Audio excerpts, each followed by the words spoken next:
하늘빛 향기 시청자 여러분, 그리고 선교지에서 하나님의 복음을 열심히 전하고 계시는 선교사님 여러분, 안녕하십니까?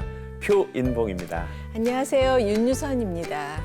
신약 성경의 대부분을 쓴 저자 바울이 태어났을 때 그의 아버지는 그의 이름을 사울이라고 지었습니다. 이스라엘 초대 왕의 이름인 사울로 지은 이유는 그 사울 왕처럼 성공하는 멋진 인생을 살게 될 그런 꿈을 꾸고 지었지 않았을까, 그런 생각이 듭니다. 네. 만약 사울이 정말 아버지가 처음 그 이름 지어주실 때 그 마음처럼 네. 세상의 출세를 위해서만 살았다면은 우리가 알고 있는 바울은 결코 이 세상에 존재할 수 없었을 거라는 생각이 듭니다.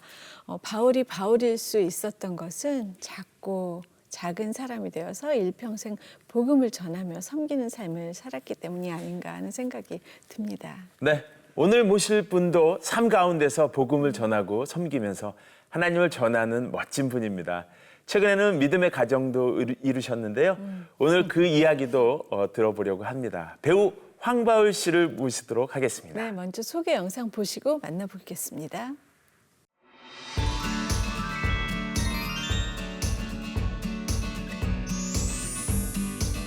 연극 뮤지컬 무대와 어린이 프로그램에서 맹활약하고 있는 배우 황바울.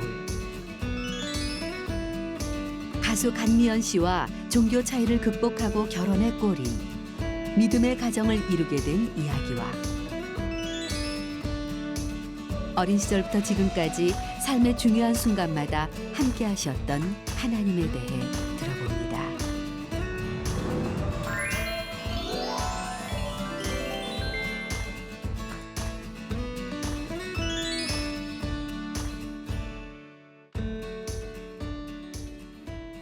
나와주셔서 감사합니다. 안녕하세요. 네, 반갑습니다. 아유, 스튜디오가 환해졌는데요. 스튜디오가 젊어졌어요. 네, 감사합니다. 직접 인사 좀 부탁드릴게요. 네. 네, 안녕하세요. 반갑습니다. 저는 그 배우 황바울이라고 합니다. 네. 볼 때마다 느끼는 건데 시계가 거꾸로 가는 것 같아요. 아니, 어쩜 저렇게 점점 젊어지고 점점 어려지는 것 같은지. 비결이 뭐예요? 거꾸로 가는지는 잘 모르겠고 네. 제가 이제 어린이 거를 많이 하다 보니까 네. 아이들과 함께 많이 소통을 하다 보니까 아직 철이 없어서 그런 건지 모르겠어요. 계속 어려지는 느낌은 있어요. 계속. 네. 그러게요. 보긴 저렇게 여려 보이고 저래도 지금 한 가정의 가장입니다, 그죠? 글쎄 말이에요. 믿겨지지가 않는데 우리 황바울 군이라고 해야 될지 황바울 씨라고 해야 될지 이름이 바울이에요. 네. 그러면 본명인 짐작하기를 거죠. 네. 본명이죠. 네, 본명이에요. 그러면 믿음의 가정이겠구나 이런 생각이 듭니다. 맞아요. 제 증조 할아버지가 이제 목회를 하셔가지고 평양에서 목회하셔서 이제 4대째 제가 이제 믿음의 와. 집안으로 이렇게 지금 잘 믿고 있고요. 또 우리 증조 할아버지께서는 그때 이제 평양에서 좀 일들이 이렇게 우리나라에 있었을 때 네. 이제 안 내려오시고 이제 거기에 성도들 때문에 그냥 거기 계시고 이제 우리 할머니만 내려오셨었어요. 증조 할머니만 내려오셔가지고 이제 저희는 남한에 있게 된 거죠. 그래서 이제 그때부터 계속 할머니 이제 아버지 엄마 이렇게 다 믿는데 저희 어머님도 사실 믿진 않으셨는데 저희 할머니가 친할머니가 저희 엄마를 정말 친엄마처럼 품어주셔가지고 저희 어머님이 훨씬 더 깊어지셨죠 또. 그래서 제가 그 엄마의 또 믿음을 받고 또 태 속에서부터 쭉 이제 이렇게 믿음을 지킨 것 같아요. 그러니까 제가 태어날 때 그 삼손 말씀 있잖아요. 나시린 말씀 주셨다고 하더라고요. 그래서 엄마가 아들이구나 라는 것도 알았다고 하더라고요. 이렇게 기도드렸을 때. 다른 유산보다 정말 부모님이 주신 가장 귀한 유산은 믿음의 유산인 것 같다고 정말 어머니 아버지 감사드린다고 맨날 그 얘기를 하거든요. 그래서 지금도 사실 너무 감사하고요. 항상 삶이 이렇게 감사함이 넘치게 되는 것 같아요. 아니 근데 물려받은 신앙이라는 걸까요? 이렇게 그 하나님을 이제 그냥 집안 분위기에서 다 만났지만 또 뭔가 반항하는 마음이나 또 외면하고 뭐 시기나 그런 때가 전혀 없었나요? 아, 당연히 있었죠. 네, 반항하는 시기도 있었고요. 사실은 예수님과 저와의 인격적인 만남은 항상 필요한 것 같아요. 누구나 다 똑같은 것 같아요. 근데 네네네. 그게 진짜 주변에서 이제 목사님 아들들이 제 친구들이 되게 많았거든요. 네. 그때 당시에. 그래서 중학교 때 막 학교에서는 뭐 사무엘도 있었고요. 모세도 있었고 저도 있었거든요. 근데 그들이 제일 문제였어요. 그래서 네. 믿음의 사명자 일어나봐 막 이러면 저희가 막 일어나서 맨날 혼나고 그랬었거든요. 그랬는데 그 반항 시기도 사실 어느 부분은 제가 허락하신 것 같아요. 왜냐하면 그분을 더 깊이 알기 위해서는 저희가 진짜 계신가요? 라고 물어보고 제가 대면해서 그분을 만나야 될 때가 필요한 것 같아요. 맞아요. 네, 그냥 부모님이 믿었으니까 믿어. 이거는 사실은 그냥 무슨 전래동화처럼 네. 동화에서 나오는 거 아닌가라고 생각할 수 있는데 제가 정말 직접적으로 주님을 만난 기회가 또 따로 있었기 때문에 네, 네. 어떻게 보면은 근데 감사한 건 그 기회가 더 빠르게 올 수 있게끔 환경이 조성됐던 것 같아요. 네, 그래서 되게 감사했던 것 같아요. 네. 아니 아까 제가 나이 얘기할 때 선뜻 10대네라고 못한 게 이제 결혼을 하셨잖아요. 어른이 됐습니다. 아, 네. 그래서 남의 남편 한 집안의 가장인데 그렇게 말을 해도 되나 막 이런 고민을 괜찮습니다. 잠깐 외모와 상관없이 했는데 네. 예쁜 신부를 얻으셨어요. 그러네요. 네. 정말 감사하죠. 네네. 베이비북스 감미연 씨가 아내잖아요. 네. 어떻게 만났고 뭐 어떻게 지금 부부가 된 게 실감이 나시는지 얘기해 주세요. 우선 부부가 된 걸 실감할 때는 자고 일어났을 때인 것 같아요. 같이 이렇게 있을 때, 네네, 네. 그리고 같이 밥을 아침에 차려주거나, 저도 차릴 때가 있는데 이렇게 같이 있으면은 혼자 있을 때랑은 확실히 다르게 집이 따뜻해요. 그래서 그런 부분들이 내가 결혼하기 참 잘했구나라는 생각을 좀 많이 했고, 네네. 만나게 된 거는 제가 이제 뮤지컬 공연 당신만이라는 공연을 하고 있었어요. 근데 네. 그 공연에서 같이 하는 이제 상대배역 누나가 이제 발칙한 로맨스라는 이제 네. 연극을 하고 있었는데 네. 거기서 이제 제 와이프랑 같이 공연을 하고 있었죠. 아, 그래서 그 친한 누나 공연을 보러 와서 이제 제 공연을 본 거예요. 그러더니 저 친구 참 누구냐. 그러니까 누나 입장에서는 그냥 저 친구랑 좀 친해졌으면 좋겠다 정도였던 거죠. 웃는 것도 귀엽고 뭐 이렇게 연기도 재밌게 잘하네 이렇게 얘기를 하니까 이 누나가 되게 이제 오지랖이 좀 좋아요. 그래서 네. 그래 내가 연결해줄까? 말해가지고 막 연락처를 서로 주고받게 해준 거예요. 네. 그래서 둘이 막 이래저래 친한 누나 동생으로 한 2년 정도를 지냈어요. 그러다가 이제 누나가 생일날 불러주시더라고요. 그래서 가가지고 만나가지고 뭐 이래저래 이야기했는데 약간 주변 분위기에서도 둘이 너무 잘 어울린다 이렇게 되면서 네네. 막 바람을 잡았어요. 네, 그렇죠. 그러면서 이제 제가 좀 자신감 있게 고백을 하게 됐죠. 네, 예. 물 좀 마셔야겠네요. 그래요.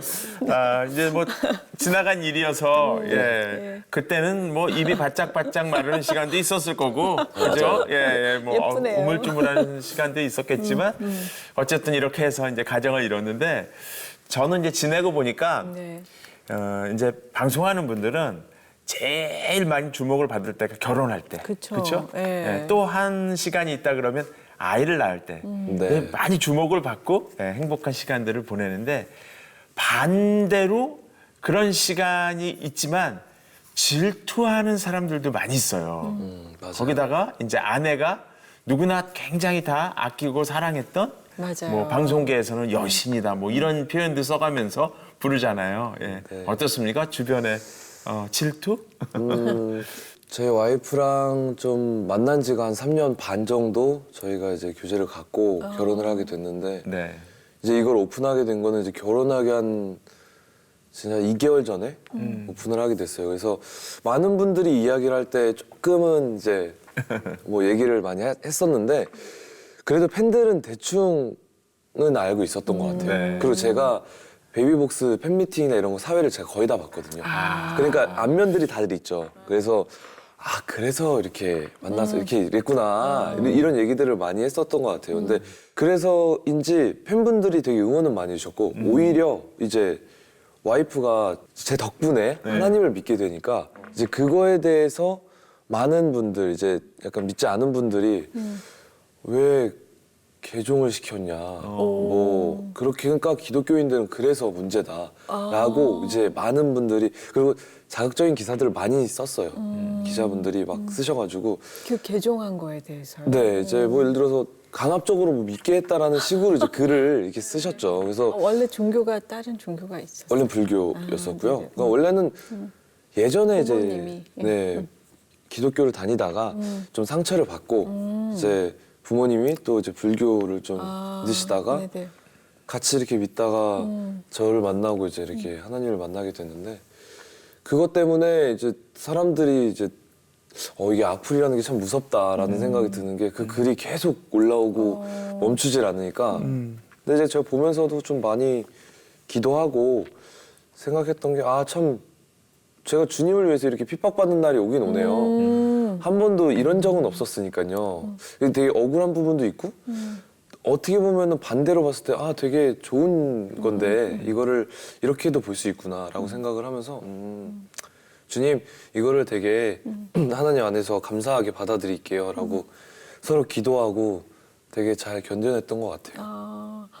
그러면 감미연 씨는 어떻게 하나님을 남자친구가 믿는 하나님을 믿게 됐을까요? 그게요 이제 저는 이제 연애는 사실 강요하지 않아요. 그리고 오히려 이렇게 얘기를 했을 때 기독교에 대한 그리고 하나님에 대한 부정적인 이미지를 갖고 있는 거를 있을까봐 좀 두려웠어요. 그렇기 때문에 제가 오히려 그 사람한테 나랑 같이 가자, 뭐 하자라는 얘기를 선뜻 꺼내진 못했던 것 같아요. 네, 근데 결혼을 해야 되면 저는 기본적으로 제 와이프랑 제가 이제 낳은 자식들과 함께 이제 교회를 가는 게 제 꿈이거든요. 이 꿈이 그려지지가 않는 거예요. 그러니까 이제 전 솔직하게 얘기를 했죠. 와이프한테 만나가지고 이제 우리가 결혼을 준비해야 될 것 같은데 나는 진짜 자기가 하나님을 믿었으면 좋겠다. 나한테 하나님은 진짜 중요한 분이고 이렇게 얘기를 이제 하면서 믿어라라고 이제 얘기를 좀 했죠. 근데 처음에는 아니 이 남자가 진짜 나랑 헤어지는 방법을 이렇게 선택하나? 라고 생각했대요. 갑자기 이제 이런 얘기를 막 나한테 하니까 아니 뭐 갑자기 왜 이런 얘기를 나한테 하지 이렇게 생각해서 나중에 생각 좀 해봐야 될 것 같다. 그럼 생각해보고 우리 얘기를 해보자. 그러고 이제 딱 좀 시간을 가졌어요. 시간을 갖는 그 사이에 전화가 오더라고요. 헤어지자. 알았다. 이제 그렇게 하고 이제 만나서 뭔가 정리를 좀 해야 됐었어요. 막 정리하면서 얘기를 하는데 이제 그 안에서 이제 저희가 이런저런 얘기를 좀 많이 나눴죠. 왜 너는 나한테 한 번도 교회를 같이 가자는 얘기를 안 했었냐. 그러니까 오히려 저는 을에 교회를 안 갈 거라고 생각하고 전도조차 시도를 안 하고 있었던 거고 네네. 와이프는 또 그게 서운했던 거예요. 그러네요. 네. 네가 나한테 성경책이라도 하나 주고 얘기를 하거나 오래 쓰면은 나도 좀 그런 생각을 좀 더 가졌을 텐데 대뜸 이제 결혼을 준비하면서 갑자기 그렇게 얘기를 하는 건 어떤 핑계로 들리는 부분도 있었다라고 얘기를 하더라고요. 그래서 내가 그거 진짜 미안하다. 난 오히려 네가 그런 거에 대해서 좀 이게 반대적으로 마음이 불편하고 어려울까 봐 말 꺼내는 게 좀 어려웠고 그것도 내가 나의 배려라고 생각을 했던 건데 그게 조금 너한테는 갑작스러울 수 있을 것 같다라고 얘기하면서 서로 이제 그런 얘기들 주고 받으면서 좀 풀렸어요. 그리고 이제 장모님이 저희 둘의 어떤 냉랭한 기류를 보면서 너무 힘들어하시는 거예요. 그래서 내가 좀 잘못한 것 같다는 생각이 확 들어서 그때 제가 그랬죠. 내가 진짜 자기한테 다른 것보다 하나님 믿는 거에 대해서 정말 진지하게 믿어주면 나도 자기를 위해서 최선을 다해서 정말 더 섬기도록 하겠다 하고 했는데 와이프도 저를 많이 사랑해요. 그러니까 와이프도 당연히 이제 그렇게 하겠다고 하면서 하나님을 믿게 됐죠. 네. 그랬군요. 네. 그런 의미는 아니었군요. 보통 이제 여자들 보면 이렇게 하나님 얘기를 딱 그랬을 때 하나님이야 나야 뭐 이렇게 뭐 그런 건 아니었고 네. 오히려 이렇게 성경책이라도 주면서 했으면 더 좋았을 텐데라는 어떻게 속이 굉장히 깊네요, 감미연 씨가. 네. 그런 얘기를 네. 사실 한창 한 적이 있었어요. 제가 X29이나 네. 이런 데 이제 같이. 모임 같은 데 제가 가잖아요. 그러면은 와이프 입장에서는 사실 계속 기독교 모임을 가니까 예. 자기랑 이제 좀 더 있었으면 좋겠는데 왜 자꾸 가는 거야 이런 얘기를 하죠. 그러다가 이제 그런 말을 물어본 적이 있었어요. 그래서 제가 그런 얘기를 했죠. 이 누군가가 이렇게 뭘 만들었어. 이렇게 만들었는데 만든 사람한테 만든 사람이 좋아 내가 좋아라고 물어보는 게 조금 나는 이해가 어렵지 않냐. 그분은 사실 우리를 만든 분이기 때문에 그런 비교가 조금 불가능하다라고 얘기를 했죠. 근데 그게 모르겠어요. 지금 보면 은혜가 있었던 것 같아요. 와이프한테. 네, 와이프가 네. 완벽하게 이해를 하더라고요. 아 그래? 그다음부터 지금은 진짜로 무슨 일 있으면 기도할 때마다 아버지 기도하면서 항상 하나님 아버지 이러면서 기도하는데 그 기도가 그렇게 예뻐요. 아, 예. 얼마나 귀합니까? 예, 배우자를 위해서 기도하고, 맞아요. 예, 네. 전도해서 열매를 맺고 이제 가정을 꾸리니까 앞이 더욱 기대되는 그런 시간들인데, 두 분이 또 결혼 준비하시면서 결혼 예비 학교, 네. 뭐 신혼 부부 학교, 예, 같이 수료했다 그러는데 어떤 학교고 어떤 시간이었어요? 예비 부부학교 같은 경우는 이제 그 제가 지금 섬기고 있는 동순교회에서 네. 결혼 예식을 드리려면 네. 해야 되는 절차예요. 네, 그래서 네. 이제 처음에는 와이프가 조금 두려워하더라고요. 무슨 얘기를 듣는지 궁금해하고. 근데 갔는데 평신도 사역을 하시는 분들이 이제 저희를 만나가지고 이제 얘기를 해줘요. 부부가 어떻게 살아야 되고 아주 올바르게 교회 안에서 성교육이 일어나야 되는데 우리나라는 사람들이 몰래 혹은 되게 삐뚤어지게 성교육을 한다. 그렇기 때문에 부부 안에서 건전한 성교육이 필요하다. 그래서 모든 것들을 다 되게 잘 얘기해 주셨어요. 그걸 듣고 와이프가 엄청 감명을 받은 거예요. 그리고 아 이래서 남편을 아내가 어떻게 도와야 되는구나라는 걸 확실히 알게 되고 자기야 부부학교도 하자라고 저한테 얘기를 하는 거예요. 너무 좋으니까. 그래서 그래? 그리고 이제 결혼을 하고 부부학교를 다녔어요. 근데 부부학교 같은 경우는 좀 깊숙하게 이제 들어가서 서로가 어떤 게 다른지 성격부터 이제 맞아요. MBTI부터 해서 네. 다 확인을 해요. 그래서 아 내가 다른 점, 와이프가 다른 점, 다른 게 왜 이렇게 다르지가 아니라 이 사람이 이런 부분들 때문에 이렇구나라고 내가 이해할 수 있게끔 이제 만드는 시간이 되는 것 같아요. 그래서 저랑 친한 부부들도 같이 초대해가지고 그때 부부학교를 같이 했어요. 근데 그 부부도 사실은 엄청 이혼할 뻔할 정도로 막 싸움이 심했는데 같이 부부학교 듣고 지금 너무너무 좋아요. 그래서 갈등이 해소됐군요. 네. 그러니까 그게 정말 서로가 다름을 맞아요. 네. 네. 아 다르구나라고 탓할 게 아니라 다르기 때문에 서로가 만났다고 생각하고 내가 이 사람이 이런 부분들 때문에 내가 이 사람 옆에 있구나라고 인정해주고 안아주는 그런 사람이 돼야 된다고 생각하는 걸 이제 배우다 보니까 네. 저도 이제 제가 가장으로서 좀 하나님이 세운 어쨌든 이제 집안의 책임자로서 내 아내를 어떻게 보다듬어야 될지를 조금 많이 배우게 됐던 것 같아요. 와이프도 남편을 어떻게 섬겨야 되는지를 이제 믿음의 가정 안에서 배우는 시간이 됐던 것 같아요. 네. 네. 너무 좋다. 이 젊은 부부가 말이죠. 그러네요. 야 시작부터 이걸 갖고 간다는 거. 네. 야, 진짜 감미연 씨가 또 보물입니다. 예. 순종적인 그 돕는 배필인 것 같아요. 되게 맞아요. 그죠? 네. 몹시 성경적으로 지혜로운 아내인 것 같네요. 우선 제가 와이프랑 결혼하게 된 계기가 있어요. 그게 기본적으로 예수님을 믿지 않을 때 굉장히 정직해요. 매우. 그냥 청렴결백하다고 할 정도로 정직한 사람이에요. 그 모습이 저희 아버지랑 겹쳐 보였어요. 저희 아빠가 엄청 정직하게 사시는 분이거든요.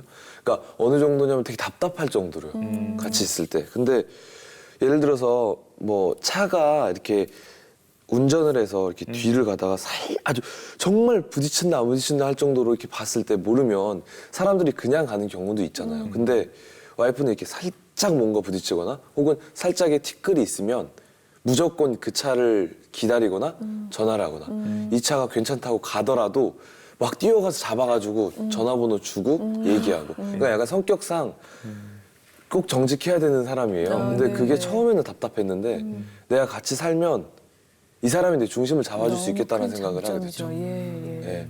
그래서 오히려 남자로서 제가 남편으로서 뭔가 큰 이익을 보거나 뭔가 이거 괜찮을 것 같은데 해볼까 이러면도 와이프는 그거는 절대 기도해보자 우리가 정확하게 이게 맞는지 좀 생각해보자. 네, 그래서 지금은 제가 용돈 50만 원 받고 네, 정말 허덕이며 살고 있긴 한데요.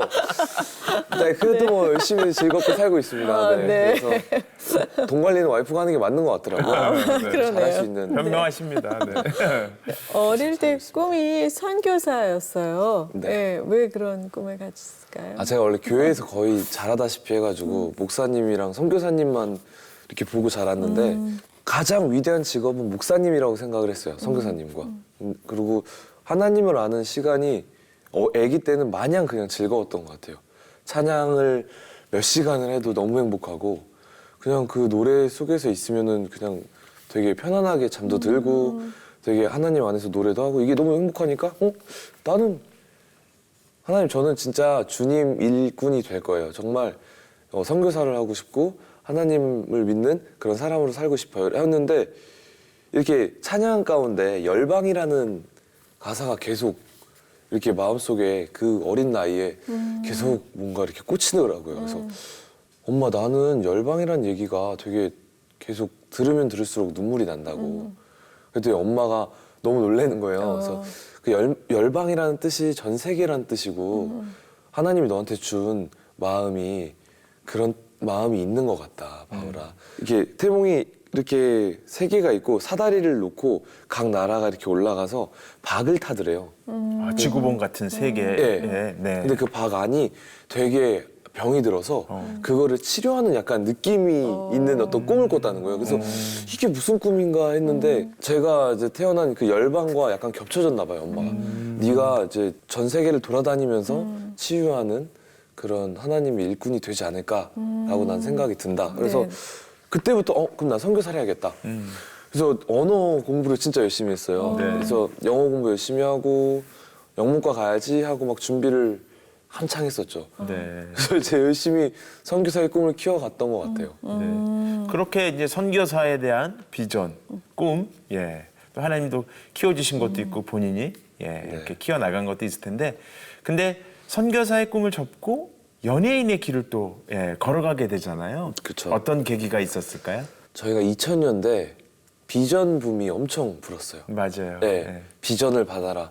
그 노래도 막 그 비전이란 노래도 비전 노래 너무, 있었고 비전 2000. 그때 제가 막 부흥회도 엄청 많이 다니면서 예배드리고 하면서 내가 구체적인 비전을 한번 받아야겠다. 그래서 이제 대학교 1학년 그때 한 이제 예배 다니고 막 교회 다니고 하면서도 하나님 저 어느 나라로 갈까요? 지금 제가 어느 나라가 주님이 원하시는 나라입니까? 그 나라로 가서 저는 원래 심리치료를 부전공으로 해가지고 공부를 같이 했거든요. 카운셀링도 하고 싶었어요. 그러던 중간에 기도를 하는데 계속 자꾸 뭔가 환상으로 자꾸 무대에서 춤을 추거나 이런 약간 그런 모습들을 보여주시는 거예요. 연기하는 꿈을. 그래서 처음에는 아예 꿈이 보이지 않아서 이게 무슨 꿈이 내가 이게 아닌가? 그래서 목사님한테 먼저 말씀을 드렸거든요. 처음에 가서 목사님 꿈이 보이지 않습니다. 구체적인 비전이 보이질 않아요. 어떻게 해야 되나요? 그랬더니 이제 너가 아버지한테 용돈을 받기 전에 아버지부터 구해야 되는 게 맞다. 기도의 방향이 잘못됐구나. 그래서 그때 다시 기도했어요. 주님, 제가 주님을 잘 모릅니다. 주님 알려주세요. 그 기도를 한 달 반 정도를 계속했던 것 같아요. 주님 저 잘 몰라요. 주님 알려주세요.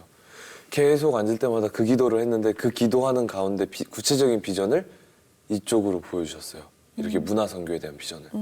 그래서 그때부터 말도 안 되게 그 이제 학장님이나 저희 이제 교수님들한테 저 휴학하겠습니다. 저 이제 여기 학교 그만두겠습니다. 왜 갑자기 그래? 저 연기하겠습니다. 진짜 제가 생각했을 때 그때 학교에서 다 엄청 난리 났었어요. 네. 왜냐면 제가 학교에서 맡은 것도 있었고 뭐 신우회 이런 데서도 막 찬양 사역하고 막 같이 그랬거든요. 근데 그러다 갑자기 중간에 뭐 다 내려놓고 갑자기 막 연기를 한다고 하니까 그러지 말고 하다가 군대 갔다 오고 좀 더 그래 해봐라. 학장님도 믿는 분이셨어요. 기도 확실히 해본 거냐고. 저 진짜 했는데 확신이 들었다. 그랬더니 이제 거기서 휴학기에다가 써주시더라고요. 사랑하는 제자 누구누구 바울이가 자기의 꿈을 위해서 가는데 이제 선생님 나는 그거를 막을 수 없고 응원해주고 싶다고. 그래서 이 학교의 휴학을 허락합니다라고 적어주셨는데 정말 그 종이 한 장 들고 휴학기를 내고 아무것도 없이 시작을 한 거예요. 사실 여기 시작을요. 되게 막막했죠. 어떻게 시작을 했어요? 그냥 막 진짜 지금 말하는 이제 구인 구직하는 것 중에 거기 안에 이제 뭐 이제 영화 단편 영화 촬영하는 거 뭐 이제 공연 이런 거를 그냥 오디션 막 지원해 봤어요. 근데 이력서 만들어서 네, 막 만들었어요. 이제 도전하는 거죠. 네. 근데 막 다 떨어지는 거예요. 왜 떨어지나 막 전화해보고 물어보니까 프로필 사진이랑 프로필이 필요하다는 거예요. 근데 집에서도 난리 났거든요. 막 뒤집어지고 막 너 지원 못 해준다. 그래가지고 아 알겠다고 그러고 이제 막 그때 일이란 일은 되게 열심히 했던 것 같아요. 뭐 서빙도 좀 많이 하고 그러면서 처음으로 모은 10만 원으로 이제 그 공동 프로필을 찍었어요. 그게 뭐냐면 이렇게 여러 한 4-5 사람들이 모여서 10만 원씩 모아요. 네. 그럼 50만 원을 갖고 네. 그 한 포토그래퍼를 사진사를 섭외하고 잡고 네. 그분한테 돈을 드리고 저희가 옷이랑 헤어 메이크업 저희가 다 가져가요. 저희가 알아서. 이 사람이 찍으면 제가 뭐 옷 갈아입고 준비하고 이 사람 로테이션 돌 때 제가 또 와서 찍고 비용이 너무 비싸니까. 네. 그쵸. 17일반에서. 네. 그렇게 해서 이제 찍어가지고 그걸 받은 거야. 몇 장 되는 프로필을 받고 막 너무 행복한 거예요. 이거 갖고 나 진짜 열심히 해야지 이러고 막 프로필을 돌렸죠. 돌리면서 막 한 6개월, 7개월 사이에 한 20편 정도 단편 영화는 찍었고 이제 장편 영화도 우연치 않게 찍게 되고 간간히 막 이것저것 뭐 공연도 조금씩 하게 될 어떤 기회가 오게 된 거예요. 근데 그 안에서 단편 영화로 같이 했던 형 동생 했던 형이 내가 나중에 공연하게 되면 너 무조건 나랑 같이 하자. 내가 너 같이 하고 싶어. 그래서 그래요? 그랬는데 그 형이 공연을 연출을 하게 되면서 저를 이제 캐스팅하게 됐죠. 캐스팅하고. 예. 그러면서 저도 처음으로 뮤지컬이라는 공연을 하게, 그러니까 그 장르로 뛰어들게 됐고 그때부터 쭉 뮤지컬 일을 하게 됐고 같이 또 다른 단편 영화에서 만났던 또 선후배분 중에 한 분이 제 회사를 소개시켜줘가지고 제가 사이더사이 HQ 쪽에 들어가게 돼서 그 기획사에서 활동을 하게 되면서 어린이 쪽으로 조금 더 깊이 활동하게 됐던 것 같아요. 네, 파란만장하네요. 진짜 말씀 재미있고 들어보니까. 바람만장. 다시 돌아보면은 다시 가라고 하면 못 갈 것 같아요. 그러니까 주님이 하셨다라고밖에 얘기할 수가 없는 것 같아요. 네, 그 상황들이. 그러네. 근데 아까도 얘기 잠깐 하셨는데 언제 나의 하나님을 분명히 이렇게 믿고 확신이 생겼을까요? 제가 할머니가 거의 어머니 아버지 두 분 다 약사셔서 할머니가 저를 거의 키우다시피 하셨거든요. 그래서 제가 할머니가 거의 한 8살, 9살 때 돌아가셨는데 제 어린 저한테 할머니의 죽음이 트라우마였던 거예요.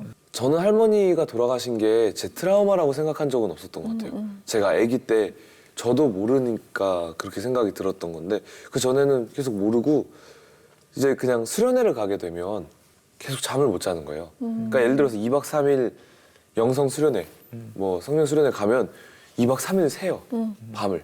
잠이 안 와서. 네. 근데 중학교 때 이제 수련회가 있으면서 갔는데 계속 잘 때마다 중학교 때부터 거의 고등학교 때까지 계속 그러는 거예요. 계속. 예. 네. 친구네 집을 가도 잠을 못 자고. 그래서 이제 병원에 갔는데 병원에서는 그냥 예민하다.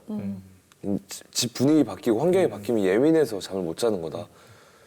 이렇게 맨날 두근거리는 게요. 그렇대요. 그래서 이게 뭐지? 계속 그렇게 이제 그렇게 살아오던 어느 날 또 수련회를 간 거예요. 네. 수련회를 갔는데 또 그날도 여타와 또 다르지 않게 계속 예배 드리고 하는데 그날 너무 피곤한 거예요.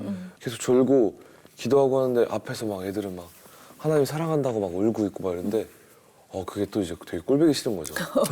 나는 이렇게 힘든데. 네. 나 힘들어 죽겠는데 막 가서 막 좋다고 막 이러니까 그래서 열이 막 이제 받는 거예요. 슬슬 열이 받고 있다가 그러다가 이제 그날도 또 저녁이 됐어요. 그래서 이제 자려고 누웠는데 또 심장이 두근대서 잠이 안 오는 거예요. 그래서 일어나가지고 이제 책을 꺼내서 책이나 읽어야겠다 그러고 이렇게 다 같이 자잖아요. 강당 같은 데서. 그럼 나와가지고 그 앞에 이렇게 불 켜고 거기 앞에서만 이렇게 추운데 옷 딱 덮고 이렇게 좀 채고 보다가 너무 억울한 거예요. 계속 눈물이 나서 십자가 이렇게 보고 기도하면서 좀 따졌죠, 사실. 하나님 저 진짜 하나님 있는지 모르겠다고. 아니 나 너무 힘들다고. 나는 당신이 있다면은 저렇게 애들은 행복하고 막 즐겁다고 하는데 나도 행복해져야 되는 거 아니냐고. 나는 지금 오늘 하루도 지옥 같고 너무 피곤하고 죽을 것 같은데 내 이 불안함을 하나님이 해소해 주지 못하면 너는 어떻게 해야 되냐면서 기도를 막 했죠. 근데 그 기도하는 가운데 하나님이 어린 제 모습을 보여주시고 엄마가 이렇게 서 있는데 꼬맹이 바울이가 할머니 무덤 앞에서 울고 있더라고요. 그러면서 제가 울면서 할머니를 꺼내달라고 하는데 제 생각이 이렇게 보이더라고요. 죽음은 무섭구나. 죽음은 사랑과의 단절이구나. 할머니랑 만날 수 없구나. 근데 그게 이렇게 어두운 것들이 이렇게 제 마음을 이렇게 사로잡는 게 보이는 거예요. 이렇게 감싸면서 그 죽음에 대한 영이 제 마음속에 들어오면서 같이 크는 게 보이는 거예요. 그러니까 계속 그 마음이 제 안에서 점점점 커지면서 어떤 느낌이 드냐면 누군가 나를 죽일 수도 있겠구나. 그리고 결국엔 믿지 못하는 누군가 잠을 자면 이 사람이 날 죽일 수도 있다. 라는 생각이 제 안에, 저도 모르는 저 안에 그게 든 거예요. 그러니까 상황이 바뀌거나 그 잠자리가 바뀌면 잠을 못 자는 거죠. 근데 주님이 그걸 정확하게 보여주시면서 저한테 두려워 말라. 내가 너와 함께하느니라는 말씀이 정말 이렇게 골수를 쪼개듯이 이렇게 쫙 들어왔어요. 근데 그게 들어오는 그 순간부터 잠은 그냥 꿀잠 자기 시작했죠. 어디에 가서나. 네. 그냥 기절을 하는데 어느 정도로 기절하냐면 제가 이제 KBS나 이런 쪽에서 아침 방송을 오랜 기간 했어요. 한 7년 정도, 6, 7년 정도를 계속 했어요. 네. 매번 다른 PD님과 함께, 다른 외주와 함께, 외주 작사와 함께 촬영을 다니면서 네. 마을회관에서 자고 어디서 자고 막 이렇게 자는 게 그게 가능했던 거는 저는 정말 이 기적이네요. 일밖에 없었어요. 네, 기적이죠. 기적이네요. 얘기 그래서 들어보니까. 느끼는 게 주님은 네. 주님이 원하신다면 약한 자를 들어 쓰시고 할 수 없는 걸 할 수 있는 분이라는 거를 저는 깊이 알게 됐죠. 아멘. 네. 네. 하나님을 향한 마음이 뜨거웠을 때도 잠시 식었을 때도 주님은 늘 나와 함께 하셨습니다. 믿음의 가정을 이루는 축복 주시고 신앙의 기초를 세워가는 기쁨을 맛보게 하시니 감사합니다. 찬바람에 흔들리지 않는 굳건한 믿음으로 하나님의 영광 드러내는 아름다운 가정 되기를 소망합니다. 황바울 성도님의 인생의 그 가장 어려운 방황기의 한 장면을 영화로 만든다면 네. 어떤 씬을 어떤 장면을 소개해 주시겠어요? 실제 있었던 장면 중에서. 아버지와 아들에 대한 부분들이 사실 방황이 가장 큰 것 같아요. 그쵸. 네. 제가 초등학교 때 공부를 많이 안 했거든요. 초등학교, 중학교 때. 거의 그때 말했듯이 믿음의 삼형제가 문제아였어요. 저도 중학교 2학년, 거의 1, 2학년 때까지는 공부도 싫었고, 그리고 아버지가 좀 그때 당시에는 되게 폭력적이셨어요. 그러니까 어떤 부분에 있어서 굉장히 가정적이었지만 아버지도 상처가 있었던 거죠. 근데 그 전에는 모르니까요, 저는. 근데 아버지는 저를 붙잡아 놓고서 공부를 가르치시고 싶은 거예요. 앉혀놓고서 맨날 가르치고 모르면 맨날 때리시는 거예요. 그래서 내가 이제 그 딱 사춘기 나이 때 그렇게 그런 상황이 오니까 너무 반항이 심한 거죠, 반항기가. 그러니까 하나님과의 관계가 깊어지면서 아버지에 대한 기도를 시키시는데 아, 하나님 다 좋은데 아빠 기도 안 했으면 좋겠어요. 아빠에 대한 건 건드리지 말았으면 좋겠어요. 그러던 어느 날 갑자기 아버지가, 저희 아버지가 집안에서는 교회를 갔다 안 갔다, 저희 아버지 약간 공부를 해보고 과학을 깊이 공부해보면 이거 우연일 수가 없다. 이건 굉장히 과학적이다. 신은 있다. 이거 분명히 신이 있는데 신이 인간의 몸을 입고 우리를 위해서 이건 말이 안 된다. 예수님은 말이 안 된다는 거예요. 그래서 약간 유대교 같은 느낌이신 네. 거죠. 그래서 아, 그런가 보다. 저 그러고 있는데 갑자기 어느 날 바울아, 나 네가 다니는 교회 한번 가보자.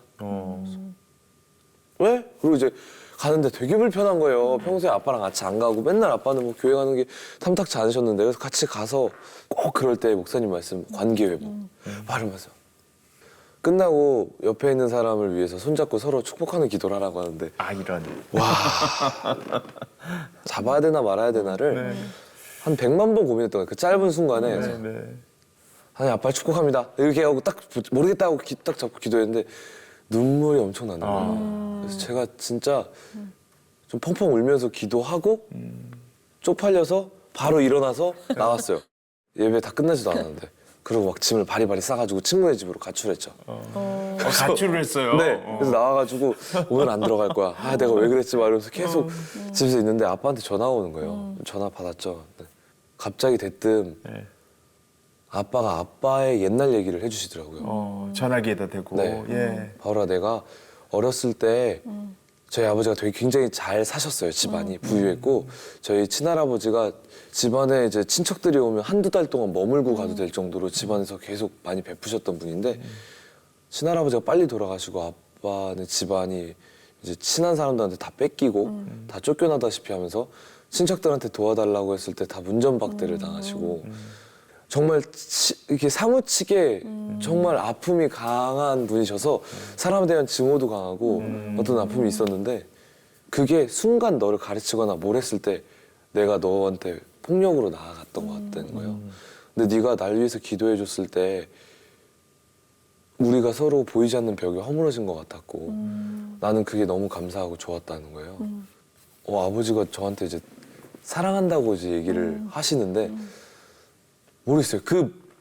그 전에 있던 전 과정이 그 말 한마디로 다 지워지더라고요. 네. 그래서 아버지는 저한테 있어서 누구보다도 저의 꿈을 믿어주는 조력자시고 계속 믿어주셨고 얼마 전에 아버지가 소천을 하셔서 일찍. 네, 그쵸. 지금 뭐 2달도 안 된 것 같은데. 네. 네. 아직은 좀 마음이 많이 좀 네. 그래도 관계를 회복하고. 예. 천국에서 이렇게 오늘 저희들 셋이 나누는 대화 아버님이 들으시면 더 반가워하시지 않을까 네. 그런 네, 생각도 그쵸. 좀 자랑스러워하실 해봅니다. 것 같아요. 그럼요. 또 뭐 최근에 새로운 도전을 하고 계시다고요. 유튜브에 뭐 기부 채널을 만드셨다면서요? 네, 맞아요. 그것도 제가 그런 생각이 들었어요. 유튜브를 보면 사실 이렇게 보면 자극적인 영상들이 참 많잖아요. 네. 사람들이 거기에 손이 많이 가고요. 근데 제가 하늘나라 갈 때 영상을 보고 제가 뭔가 남겼다고 생각했을 때 봤을 때 내 채널 안에서 내 자랑하는 게 끝까지 남아있는 게 무슨 유익이 있을까라는 생각을 너무 많이 했어요. 뭐가 가장 행복할까라고 생각했을 때 딱 그거였었던 것 같아요. 내가 누군가를 도와주고 정말 누군가가 힘들 때 손을 내밀어주고 함께 할 수 있는 그런 것들을 좀 만들어보자. 그래서 제가 아메리카노라는 채널을 만들었고요. 기부 채널을 만들었고 그거는 뭐냐면 이제 기부금이 3,000원 이하만 가능한 거예요. 딱 커피 한 잔 가격만 기부할 수 있는 거고 최대한 많은 사람들의 기부를 받아서 누군가를 도와주는 채널로 만들자. 그래서 요번에 첫 번째 프로젝트는 연탄이고요. 뭐 조금씩 기부금이 많이 모이거나 적게 모이는 대로 뭐 정말 힘든 부분들, 정말 소외계층이나 아픈 부분들을 네. 최대한 직접적으로 그 돈이 다른 데 새어나가지 않도록 도와주는 걸로 하려고 지금 하고 있습니다. 네. 멋진 계획입니다. 그러네요. 네. 오늘 파란만장한 우리 젊은 황바울 성도님의 얘기를 들었는데 앞으로도 정말 파란만장하고 하나님께서 어떤 통로를 쓰실지 기대가 됩니다. 못다한 이야기나 마지막 기도 제목 있으면 얘기해 주시면 함께 기도할게요. 우선 이제 믿음의 가정이 생긴 지 얼마 안 돼서 저희 아무래도 둘 다 예수님을 믿고 잘 믿는 가정이다 하다 보니까 사람들이 그래 얼마나 잘 믿나 보자 이렇게 보는 분들도 많고 아예 세상적으로 봤을 때는 공격도 좀 있어요. 그리고 저나 저 와이프나 조금이라도 행동이 잘못되면 아유 그래 믿는 사람들이 그렇지 뭐 이렇게 얘기를 할까 봐 정말 조금 더 항상 이렇게 촉각을 곤두세우는 부분들도 있는데 그런 공격들에 있어서 조금 저희 부부가 생각난다면 좀 기도를 좀 부탁드리고요. 그리고 아까 말했듯이 아버지 소천했는데 저보다는 저희 혼자 계시는 엄마, 저를 이제 가정을 보내고 이제 혼자 계시는 우리 어머님이 많이 마음의 위로가 좀 필요하세요. 그래서 좀 저희 어머니 기도도 좀 필요할 것 같고요. 그리고 마지막으로 아까 말했듯이 이런 선한 영향력을 끼치는 채널이나 어떤 프로그램이 만들어지거나 이럴 때 거기에 대해서도 정말 많은 분들이 좀 도와주시고 기도를 좀 해주셨으면 하는 부분이 있습니다. 오늘 이렇게 나오셔가지고 행복한 기운을 마음껏 전해주셔서 감사드립니다. 감사합니다. 예. 고맙습니다. 감사합니다. 네. 오늘은 국가적으로 봤을 때 결혼 장려 방송이지 않았나 이런 개인적인 생각을 해보는데요. 정말 결혼도 잘 안 하려고 그러고 그렇죠? 예, 그런 시대에 예, 이렇게 네. 귀한 가정을 저희가 만났습니다. 네. 또 그런 재밌는 얘기도 들었고요.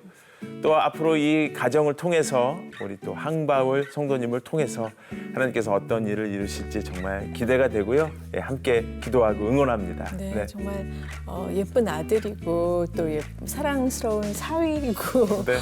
또 신랑감이 아닌가 하는 생각이 드는데요. 정말 주님 안에서 더 아름다운 가정 꾸리시고 또 선한 영향력을 마음껏 끼치시기를 기도하겠습니다. 함께해 주신 여러분 고맙습니다. 다음 시간에 뵙겠습니다.